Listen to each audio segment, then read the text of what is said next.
The following broadcast is a Nighthawk Network presentation.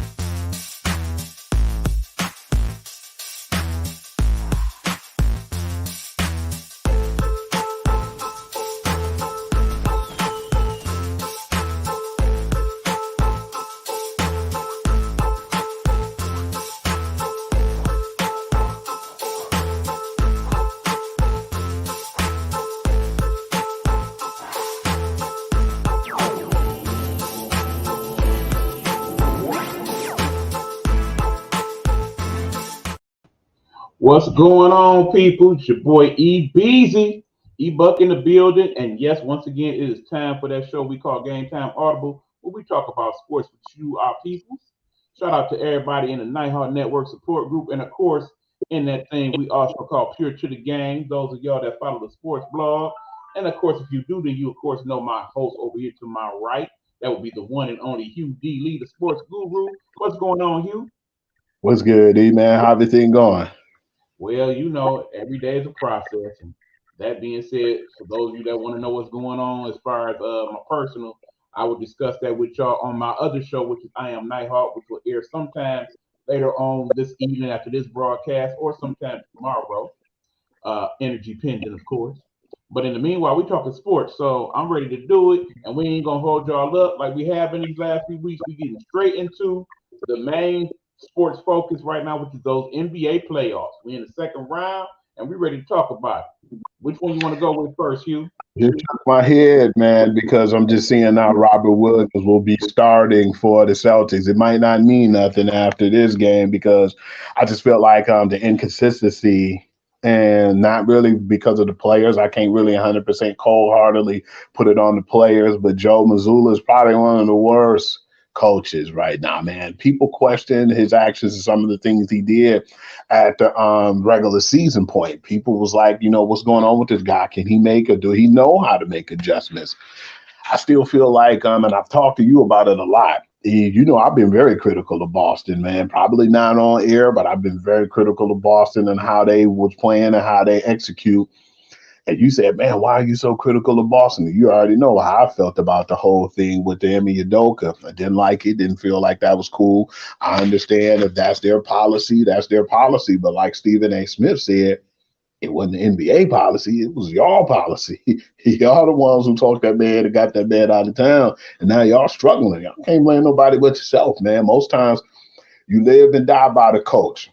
If the coach do good, he'll get all the praises. When the coach do bad, he's out of there. But I don't know if they're gonna do that with Missoula. But right now, I think it's all bad for Boston, and I'm just ready for this series to be over with. I'm ready for Philly to win it at home because when they beat them and they showed that the Celtics didn't have no heart. But at the same time, I felt like not only did they not have a heart or they was just drained, but it was just poor execution on Joe Mazzulla's half, man. And to get beat like that at home, I'd at least thought that y'all had a little bit more energy, even if y'all lost a close one at home. But to get beat like that at home, man, all the people that leave the arena and booing y'all, if that don't give you no encouragement, nothing will. Um, and what's the dice game, E? This is the sixth game right here. Yep, it should be game six, I believe. I'm gonna call sixes and six. That Oh, sounds so you basically say they're gonna finish it off tonight. Well, that being said, people, here's where I'm at with it. First of all, remember we got the MVP himself, Joel Embiid, not at 100%. Still laboring a little bit with that knee. It don't seem to be bothering him to a great degree, but it's still an issue. That being said, it seems like it makes perfect sense that if you somehow stop Embiid, you pretty much slow down the Sixers. Now, understand that there are other people on that squad that are more than capable scorers. The heroics that went on in the game that went to overtime. with Mr. James Harden. Shout out to him. And then, of course, you already know that Maxey is a capable scorer, and everybody forgets about their X factor and that man that was former Piston, former Magic, that dude that is the best friend of the big fella. Every time I think of Tobias Harris, I think about his buddy and the Cheez-Its and whatnot. But yeah, Tobias Harris definitely a capable scorer in his own right. So when you put all that together, they match firepower with firepower. The problem is that Boston's supposed to be the better defensive team of the two, but we don't seem to be getting that. And of course, we are not getting even.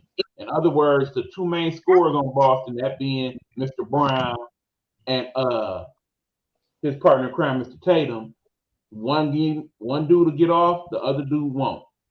One other dude to get off, the other dude won't. Bottom line, if you get Tatum and Brown on the same page, ain't no team in the NBA gonna beat them. But we not seeing that. And as a result, this is where we at now. So I think again the plan tonight is to get it to Embiid as much as you possibly can.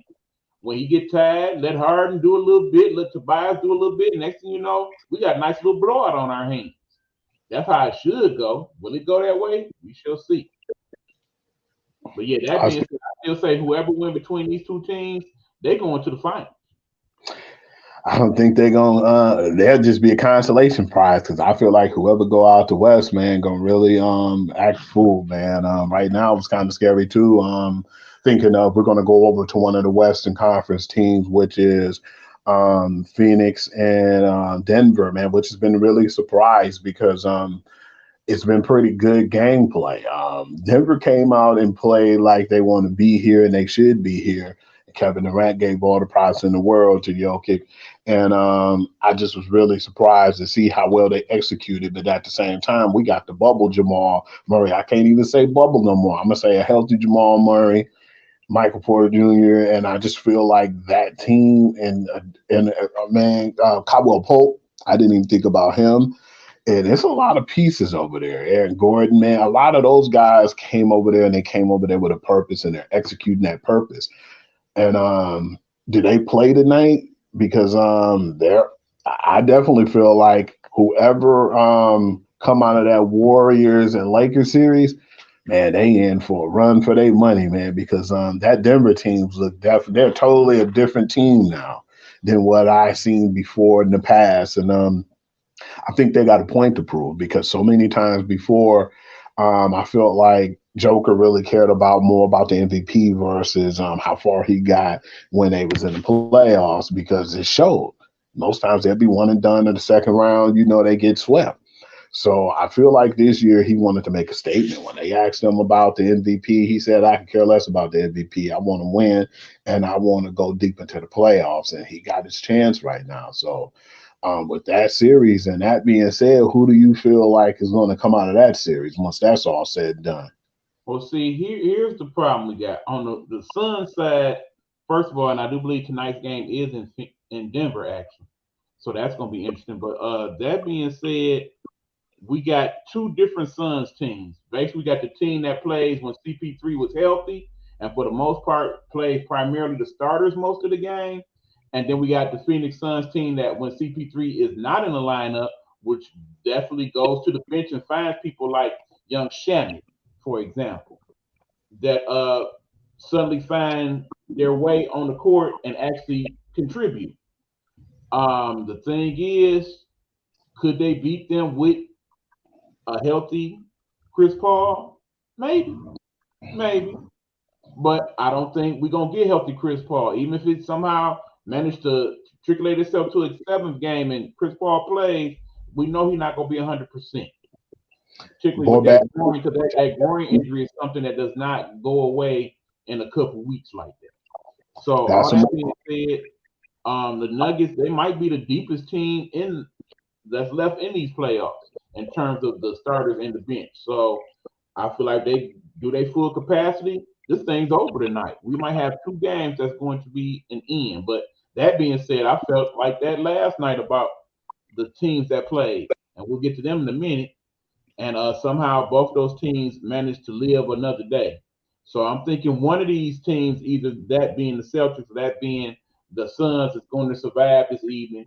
I just can't really give you an idea of which one, but if I had to pick one, I'd probably go with the Suns getting beat tonight. Because despite Durant and Kevin Devin Booker, that's basically been playing his ass off, I don't know if I want to give him the title that Stephen A. did as being the light skinned Mamba. I think that's putting a little bit much on him. I can't give him that. More, Light skin more him out give home Jason. today. I don't I think they don't. quite on that Kobe level. But yeah, I think the Nuggets. If I had to pick a team tonight to finish it up, it would be the Nuggets. Okay. Right now, I look at it and feel like they're not going to play and win tonight at all because what I was going to say and what I was trying to get out was DeAndre Ayton ain't playing tonight. Now that's gonna be a problem because of course the main thing you need DeAndre Ayton for right now is defend the Joker. And without him playing at all, they have big people, but they don't have nobody that's gonna be that quick of foot.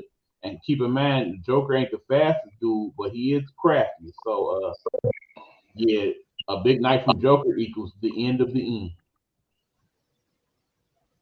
I don't see anything good coming out of that neither with him not being healthy.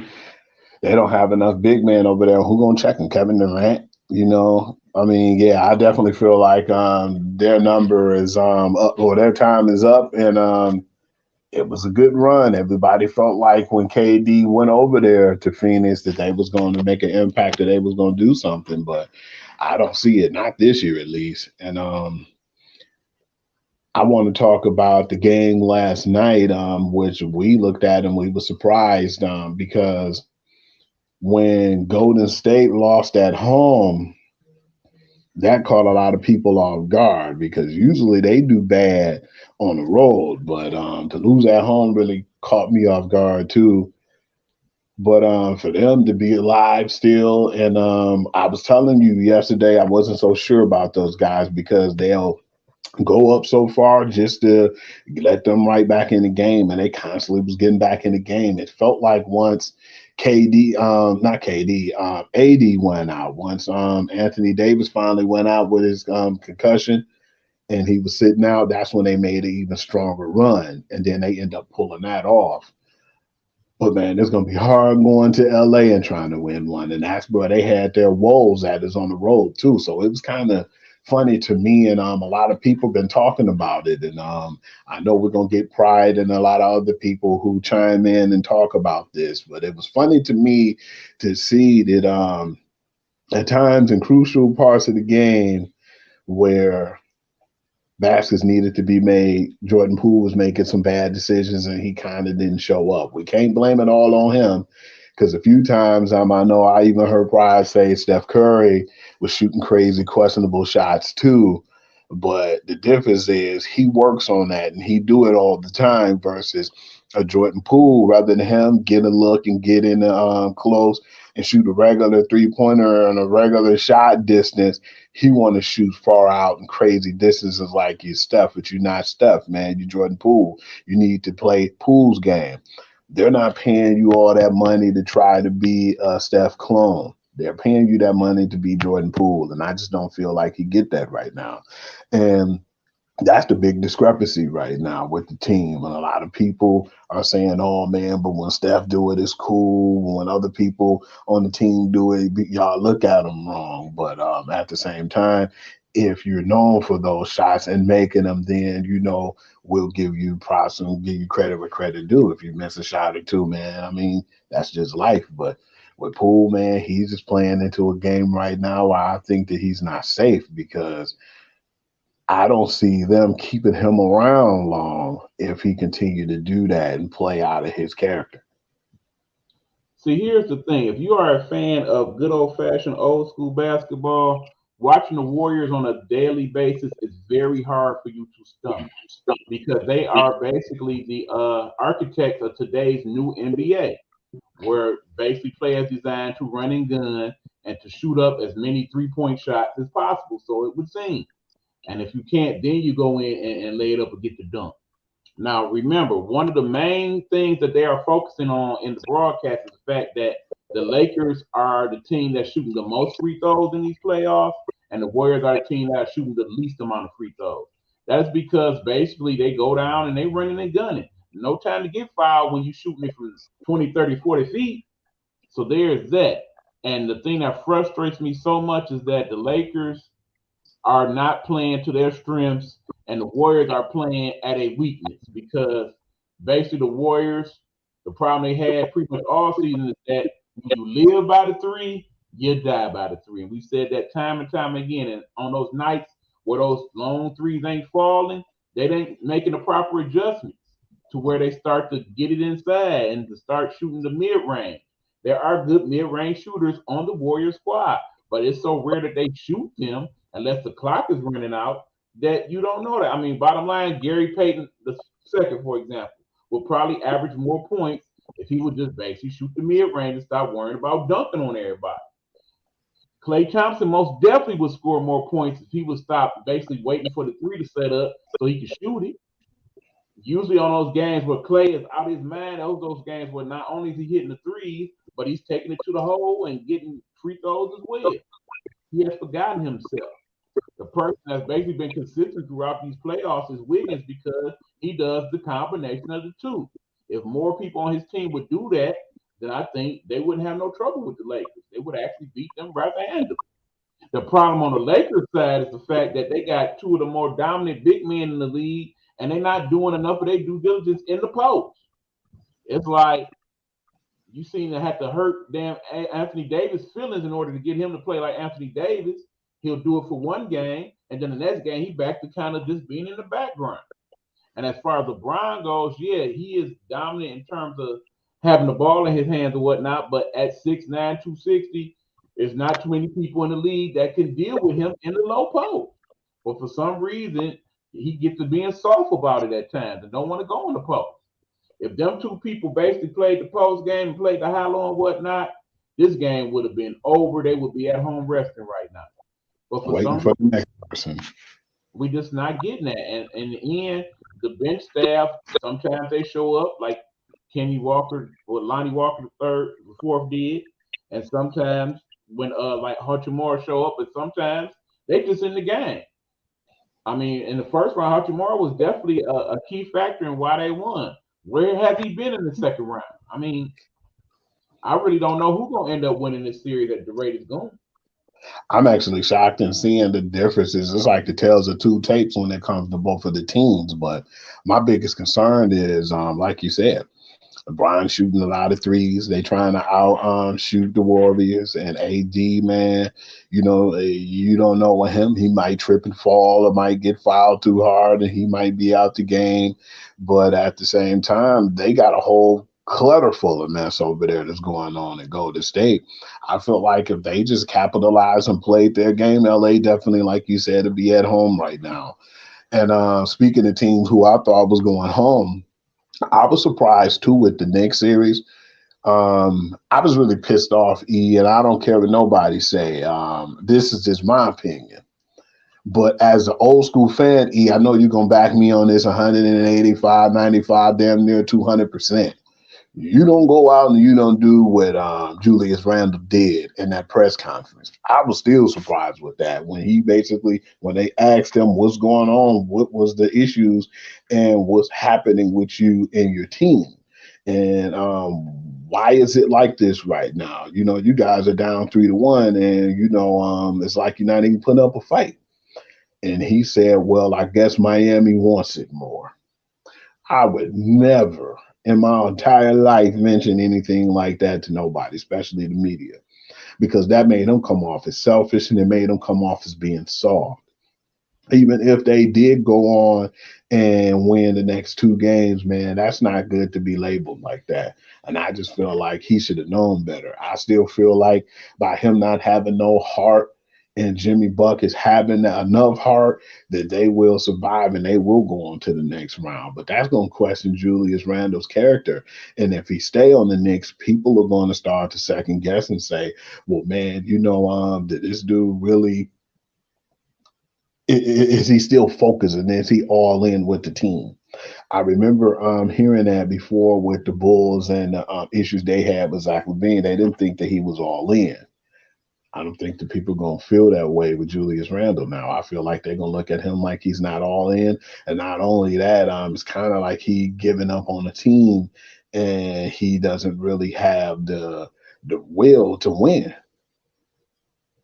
Well, first of all, Julius Randle basically supposed to be the fearless leader of the Knicks.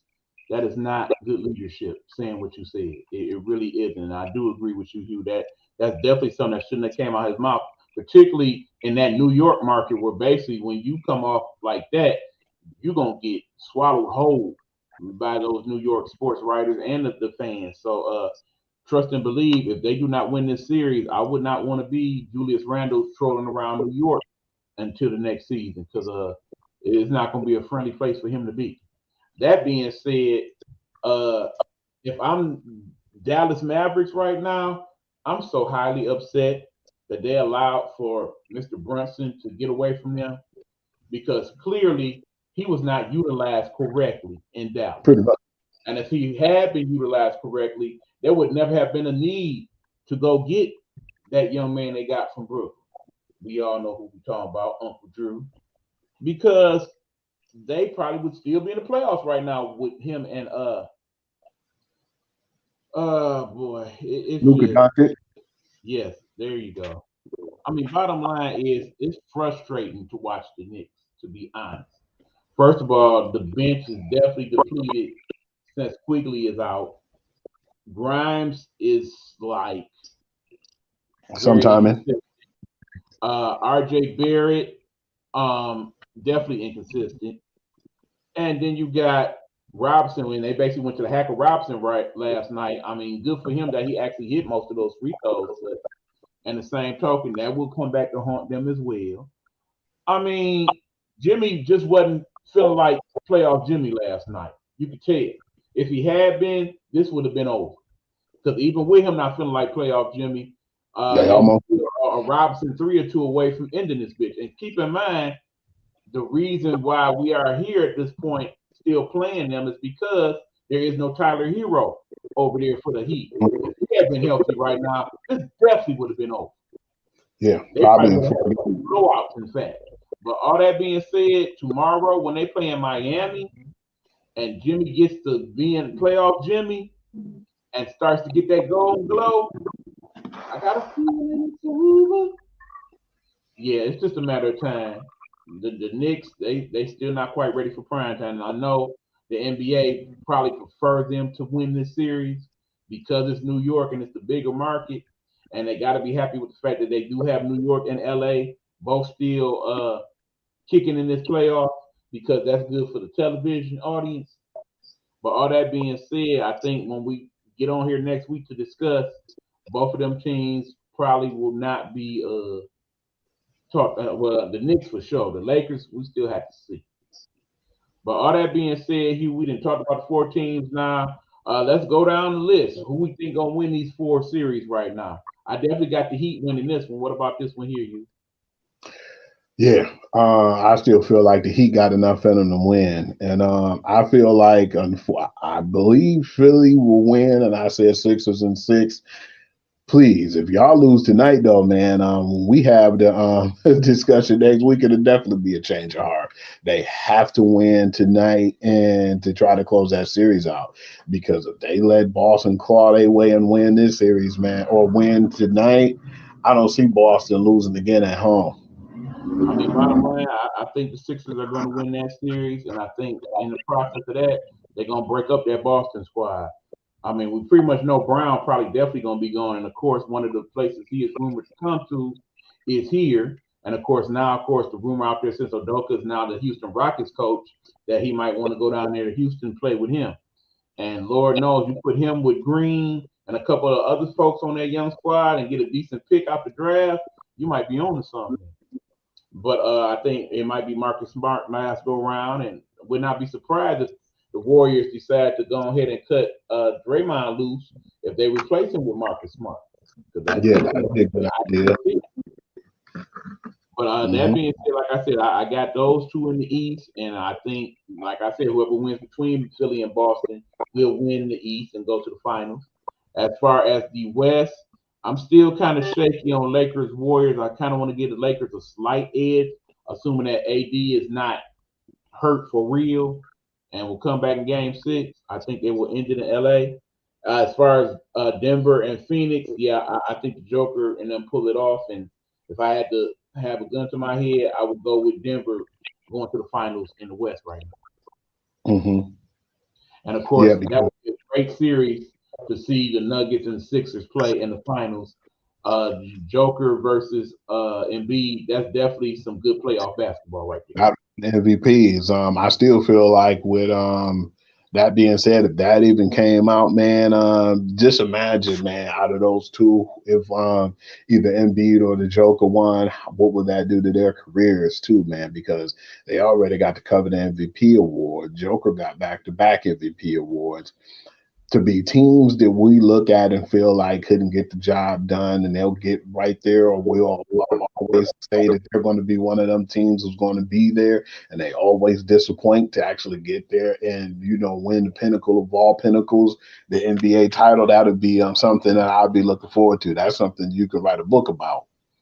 Right. And I think when all is said and done, after this season, we're gonna see a lot of movement in the off season with people trading other folks to other teams because I think now it's time to mix it up with a lot of these squads, particularly the squads that made the playoffs but still was missing a piece or two. I definitely can see a lot of teams redoing things, particularly teams like Memphis and New Orleans, teams that was kind of on the verge of that, but not quite. And of course, I'm gonna put it out there. I think that we're gonna finally see Dame Dollar say fuck it and finally go ahead and get up out of Portland. I think he done suffered enough. I understand trying to be loyal to that franchise and whatnot, but they just not putting enough with him to get him to that next level. It's like they're not even trying to help him, man. You think that they putting enough around him, but it's just not quite enough for that man to actually survive right now. Right. And if you think Kyrie gonna stay in Dallas, it's only gonna be for one reason. That mean, that Yeah, mean green. they would have to pay him And pretty good too. yeah, outside of that, I think we will see him rejoin LeBron in LA. But we shall see. We shall see. That being said, Hugh, the other big story we need to talk about today is the making of the new NFL schedule. I will let Hugh start that off, that conversation. For all of y'all who didn't know, if you wasn't aware, as an NFL head, this is something I was looking forward to seeing tonight at 8 o'clock. We're going to get all the schedules, so all the people and their favorite teams, all they got to do is just tune in to ESPN or NFL Network, and they're going to put out all the schedules. Me, I might talk about some of the games on the schedule, but in my situation, I seen a few things that was leaked. You Well, see no, some of for them leaked? myself, I'm not going to tune into none of that. What I'm going to do is check out this right here. Have you been scrolling Facebook and looking for that quick sports fix? Yeah, that's right. I'm going to Pure to the Game, and he gonna let me know what's good. Yes, sir. I would definitely talk about some of the real big matchups and some of the games. We already knew some, and I talked to you about it yesterday, man. We had a good time kicking it about it too, man. Absolutely. I want to get into some of them international games. What kind of made me concerned, it's not really a bad thing, but I heard you were saying that Shah Khan got some stuff going on overseas, man, over in like the different markets over there. But the first game I saw was the Jacksonville Jaguars versus the Atlanta Falcons, and that's going to be in Wembley Stadium in London. That's Well, going to be one understand of the Wembley games. Stadium is one of the bigger stadiums in the world, people. It fills 100,000 pretty easy, and that's usually where they have more of the bigger soccer matches over there. But also understand what's unique about this particular slate of international games. This is the first time any NFL team will play multiple games overseas. And that team, of course, is the Jacksonville Jaguars, who, of course, as you know, were rumored years ago to be moved over to someplace overseas Mhm. by Mr. Khan. So I think this may actually be a little preview of what that might be like. Because I definitely think sometime in the next 5 to 10 years, we will have teams over across the seas playing in the NFL, or we may actually revert back to the idea that came up years ago of having some of the Canadian uh, cities have NFL teams. And yeah, that's gonna be another huge game, man. Well, the Atlanta Falcons, well, man, they got to show me because they did some pretty good things on paper, but we all got to get put in, on the field because we've seen a lot of good paper teams, man, as Detroit Lions fans, and it just didn't go on the field. But Jacksonville playing the Buffalo Bills is going to be a real big test for them too, man. And am I saying it right? It's going to be in Tottenham Hotspur Stadium. Yeah, that's correct. And And again, like I said, that's the other game that Jacksonville has. And remember, Jacksonville made the playoffs last year. So keeping that in mind, I just see them improving. I mean, they made some adjustments in terms of the receiving core and whatnot, but I think it's only going to be better for young Trevor Lawrence and the crew. And would not be surprised if they win both of those games because they will have the home field advantage when they go over there. Because I don't know if you've been a big fan of watching some of the overseas games in the past, but it's a lot of Jacksonville Jaguar fans over there. pretty much. Just like you have a lot of Oakland Raiders and Dallas Cowboy fans in Mexico. Makes sense, man. Right there by the border. You know what I'm saying? Yeah, funny thing, man. Fun fact, man. I don't even want to really get on this. We get off of it once I'm finished. I didn't know at first until we went to the Bahamas, man, on the trip. Me and little cuz G, that was their team, the Miami Heat. You know, so yeah, man, they adopt some of these teams, man, and they embrace them, man, where they come from, man. And Absolutely. how do how do you feel, E, about the game? It's another one in Tottenham Hotspur Stadium. Um, Baltimore Ravens and the Tennessee Titans, man. Baltimore loaded up, man. Now, see, that's the thing. I'm curious to see who gets the love over there between those two teams because those are not teams that are commonly known, even to people in America. I mean, I'm pretty sure if you ask somebody the Titans where they play, unless you is a football head or you basically from Tennessee, you probably don't know that they're the Tennessee Titans. The Ravens, you might know they're in Baltimore, but for the most part, those are two of the teams that's not quite as well known. And usually, when they do the international games, they do it with teams that are well known. I mean, Yeah, surprisingly, like teams like the Lions are pretty well known over there in London because of the fact that they always play on Thanksgiving. So that's why a lot of people overseas know the Detroit Lions because yes, they do tune in on Thanksgiving to watch them just like we do. But yeah, basic team A and B over there, we'll have to see how that plays out for them. But as always, the international games is good because, of course, they are usually played early in the morning. And if you're a big football fan, that gives you a reason to stay up all day that day. I love it, man. I love it. I mess around and was making breakfast. Most times, you know me, man. I ain't trying to make no four course breakfast, man. Just give me some cereal and I'm right there, man. I be kicking back and watching football all day until the last NFL game go off. Mhm. These are two known teams, E, and they'll be playing in the Frankfurt Stadium in Germany. And that's going to be the Miami Dolphins, which is a new and improved Miami Dolphins team. And they did what they did to compete with one of the teams, which is your Super Bowl champions. They'll be playing the Kansas City Chiefs. And remember, I do believe those two teams did play each other last year, and that was a pretty decent game, as I recall. And Yes. I think we will get more of the same this year. You know, pretty much as far as those two teams are concerned, most of the squads are back from last year. They didn't make too many adjustments as far as those two teams. They did add a couple key figures over there with Miami, so that's going to be interesting to see. But again, I think what makes it good as far as international goes that you get to the better teams. And of course, people know Kansas City because everybody across the world watched the Super Bowl, and Kansas City been in three of the last four Super Bowls, so of course they're familiar. And Miami Dolphins, that's another one of those teams that have a Up huge and following overseas. So we definitely will get a good turnout for that game. Funny thing is too, E man, one of the biggest rumors right now, I don't know how true it is still, it's just been basically like flirting. Um Everybody's still trying to figure out what's going on with Dalvin Cook, man. And that's his main destination, I heard. I heard that Miami last season was real aggressive trying to get him, and they're still trying to get him right now. They think that it's still hope. If they can load up with him, man, that'll definitely make this rivalry or make this matchup a little bit more competitive once it comes to next season. But one of the rivalries that happened for a while with two of the older legends, which is Peyton Manning and Tom Brady. I don't know how big of a rivalry it is now, but same place, the Frankfurt Stadium in Germany. It will be the Indianapolis Colts versus the New England Patriots.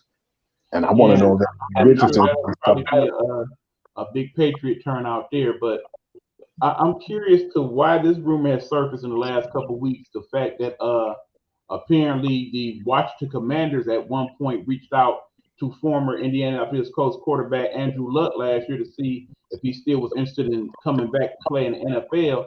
And clearly, the owner, Mr. Irsay over there with the Colts, is very upset about it and wants tampering charges brought on with the Commanders. Yeah. I mean, bottom line, I'm ready for them to get new ownership.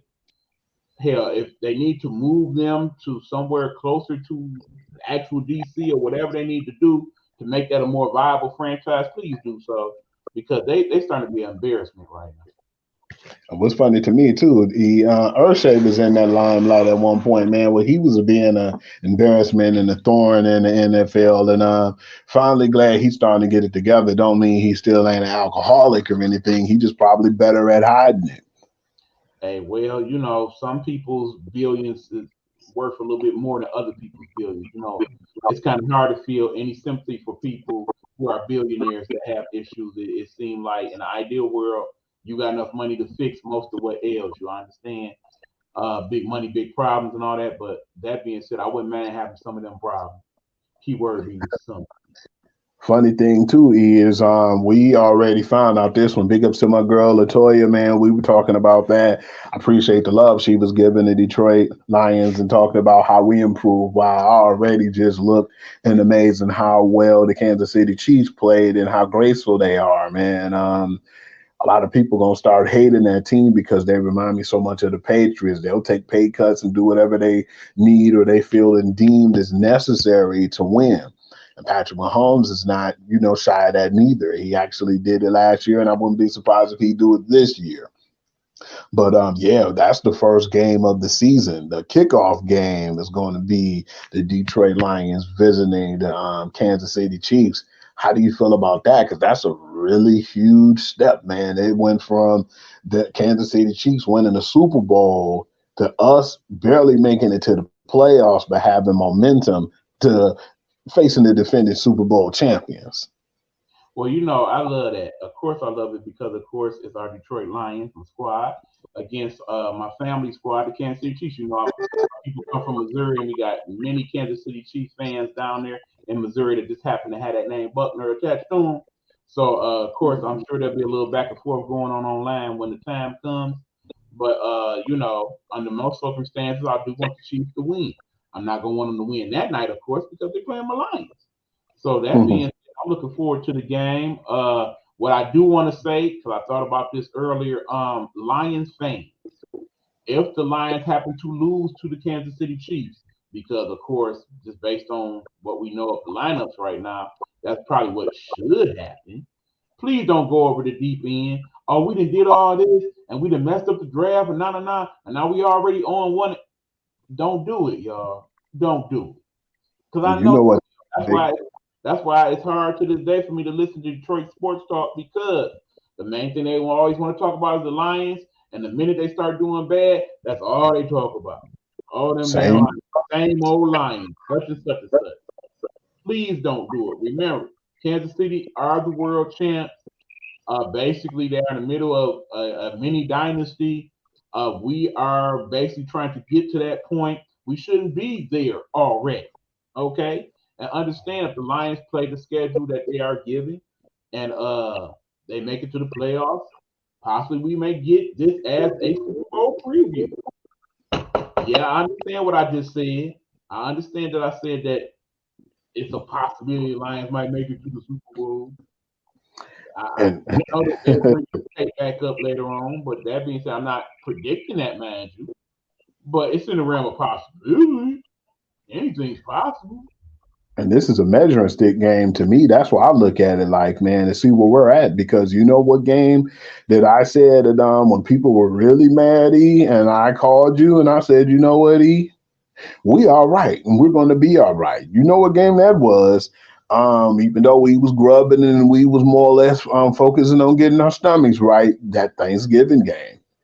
When Absolutely. I think the Bills make that field goal, my man's almost fainted.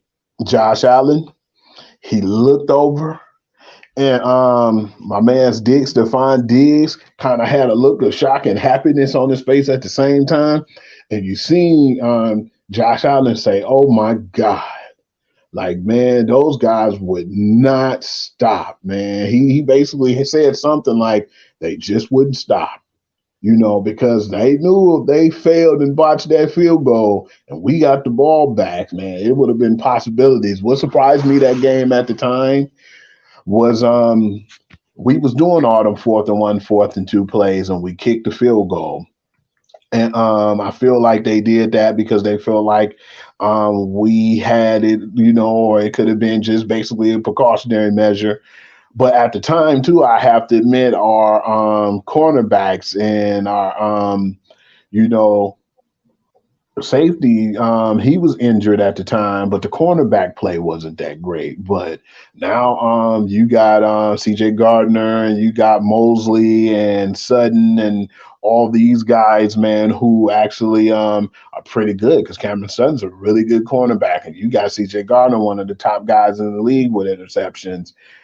I felt like they looked at it like we had enough because we felt like for sure they was going to probably get a cornerback in the draft, but then they still had so many. If we get them any more, people would have been like, "Well, why are we doing this?" Everybody who are Detroit fans need to, just enjoy what they're doing and just let them load their team and let them draft and do the things that they need to do because people make fun of the draft. They was badgering them and how bad it was. And I already knew when I seen the fact that we got Jameer Gibbs, I looked and I said, we got too many running backs on our team. DeAndre Swift is gone. I told E that.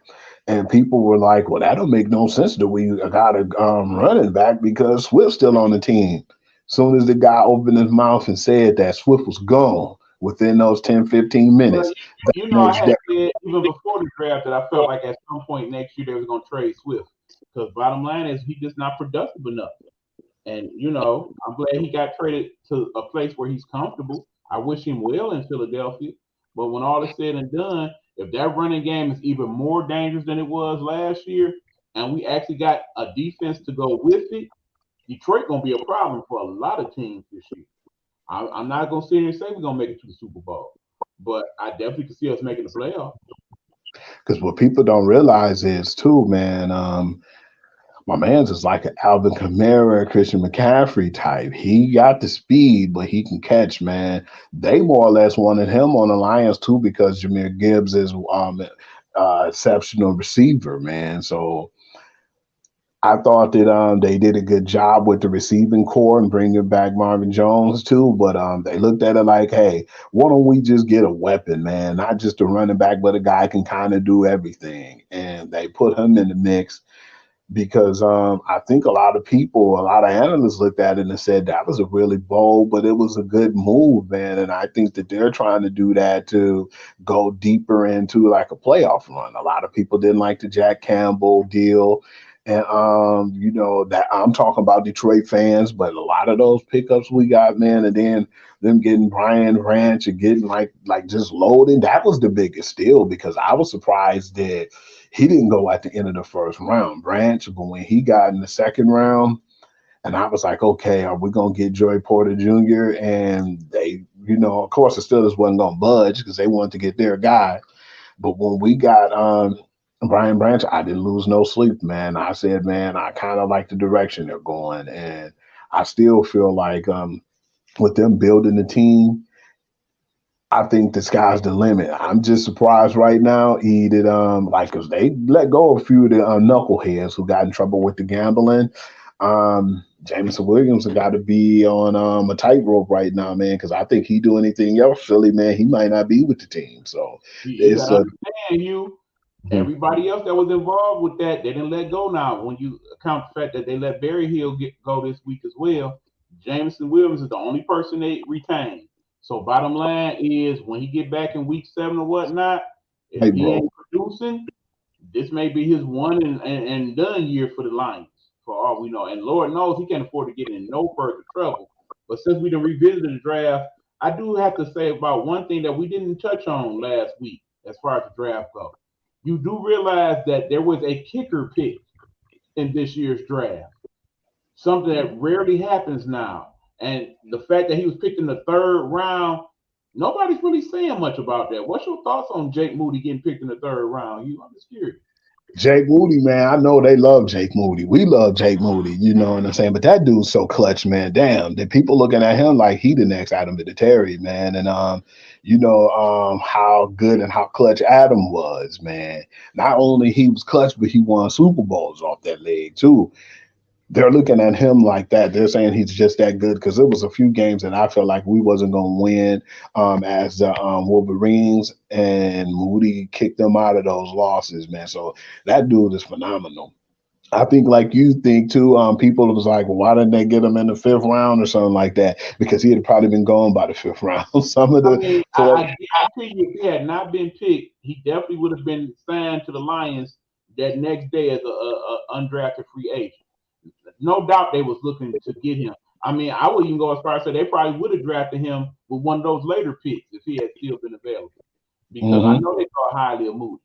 But that being said, remember when we look at the Hall of Fame, for all the many people that's in the Pro Football Hall of Fame, and correct me if I'm wrong, there's only one kicker and one punter in the Pro Football Hall of Fame. yeah, I think if you pick somebody in the 3rd round, I believe is the highest pick of a kicker since uh, the guy from the Raiders. I can't think of his was name. it Jablonski or something like Yeah, that? yeah, that's that guy.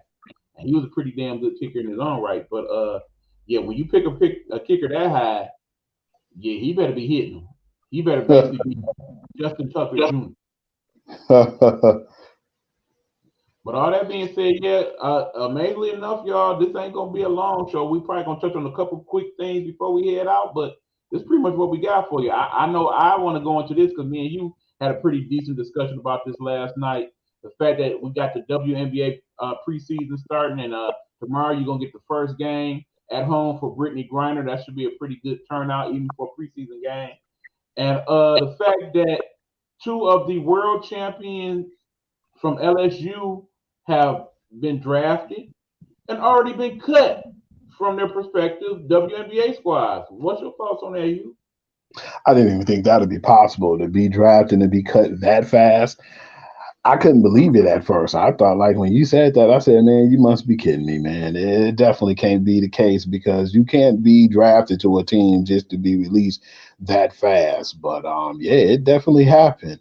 Happened faster than what I thought it would. And it was like sad to me because, like you said, they're the defending champions. To get put on notice like that, that's just reality. Sometimes I believe when you are in that position, you probably get a little big head or you get arrogant about your opportunities. But when you get released like they did, oh man, that was crazy because I really thought that at least one of the two women was going to be a success because I definitely like. And especially with the kid Morris, she basically got Mhm. released hours after they played their first preseason game. Understand, WNBA only have two preseason games. And they determined after that first game you wasn't good enough to make the squad. And of course, the other young lady on the Indiana Fever that basically was the worst squad, not only last year but probably in damn near in the history of the WNBA, she wasn't even good enough to make that squad. So yeah, that's sad, man. I was definitely shocked because I definitely like Alexis Morris. And I was just surprised, man, because I didn't know. Like you said, the lady who got cut from the Fever, man, and you're not the best team or not even close. That's a reality check, man. Sometimes you just got to suck that all in, man, and just try to prove them wrong. But at the point right now, all they can do is just try to work on their game. But maybe it's an example, or I would definitely look at what happened with Brittany Griner and think twice about making any decisions to going overseas right now. But that's possibly what they got to do is like work on their game, or I'm gonna say not go to Russia then, but they're gonna have to go somewhere overseas or do something to get some type of money or make ends meet.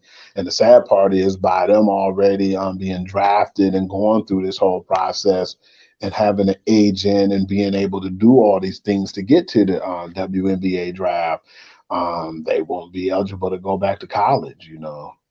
Right, and it's tough because remember, it's only like 12 teams in the WNBA, so your margin for error is small. I mean, basically, you don't make a squad. It's only like 150 girls in that league or women in that league. Let me correct that. I apologize for that mistake. Um, there is no G League for the WNBA, so it's hard. I mean, granted, there are a lot of good professional women's leagues throughout the world, but again, because of what happened with Brittany Griner, that's got to be something that's weighing on the minds of a lot of folks. I know for sure I wouldn't go to no Russian league or nowhere close to that area, even if I Nope. was trying to make a living. I'm gonna have to work out something else. But I am looking forward to the WNBA season. We basically gonna try to develop something on our time off to kind of report about the WNBA. Maybe a little smaller version of a podcast or a little audio version of a podcast where we kind of talk just WNBA. I kind of want to do that for the culture. We'll see how that plays out. Maybe we'll expand that to women's college basketball when that season comes. This is some ideas we've been kicking around over here on the network, but we'll let you know how we do that. And if you got some ideas as to how we should go about that, hit us up in the messenger. You know what to do. But that's pretty much what I got on my end. You got anything before we head out? The only thing I really have for y'all, like he said, man, I'm gonna be definitely busy, and I'm gonna talk about some of the games on my regular page, my Facebook page, but mainly on my main page, my sports page. That's Future to the Game. Appreciate all the people who've been following, showing love. I've been trying to do the best I could. Yesterday, I didn't really get a chance to do as much as I would like because I was at an event. But appreciate you guys for all following, all the loyal fans. And if you need me to do anything else or have any ideas or what else you want to bring across me, man, let me know. I'm definitely available, and I definitely don't mind criticism. So, man, hey, just get with me. Go to that page. Let me know what you like and don't like, or what I need to do more of, and I'll definitely try to do that because it's just not my page; it's your page for your entertainment. Yeah, and for those of you that's kind of missing interacting with us live per se, because we've been doing the pre-recorded. I mean, we are going to keep doing this for the foreseeable future. It just kind of works out better in terms of some of the health and scheduling issues that me and you have right now. But keep in mind, usually when I broadcast it, I will try to do it once or twice. And when we do so, at least one of us will be available to answer your comments as it's broadcasting live on the network. So, still feel free to leave your comments in the comment section. And if not, you can always hit us up on the messenger about what you thought about the show, what you think we should add, subtract, what have you. We are still here interacting with you. And of course, like I said, I'm gonna try to do an I Am Nighthawk podcast this evening as well. So I will get into a little bit more of what's going on in terms of the things, what's going on with my physical. Hugh's business is Hugh's business. He chooses to discuss it with you. That's on him. He has always his own podcast. I've been trying to get him to do that on the low for a minute, but that's another story. If y'all would like him to do his own personal podcast, please hit me up on the messenger and let him know that as well. Because he can do it. I know he can. And that goes for you too, Mr. Pride Hunter. I ain't forgot about you either, bro. But again, stories for another day. In the meanwhile, we about to get up out of here because I don't know about you, but I ain't had dinner and I'm hungry. So we Yes, about to do sir. that. And you guys will be catching this broadcast about 9 p.m. Until then, please be blessed. Don't stress and let God deal with the rest. I will let you have the final word today. Thank you all, and have a blessed day. That being said, you know what to do. You throw them fingers up, baby. Wait a minute, there you go. We is out of here. Deuces.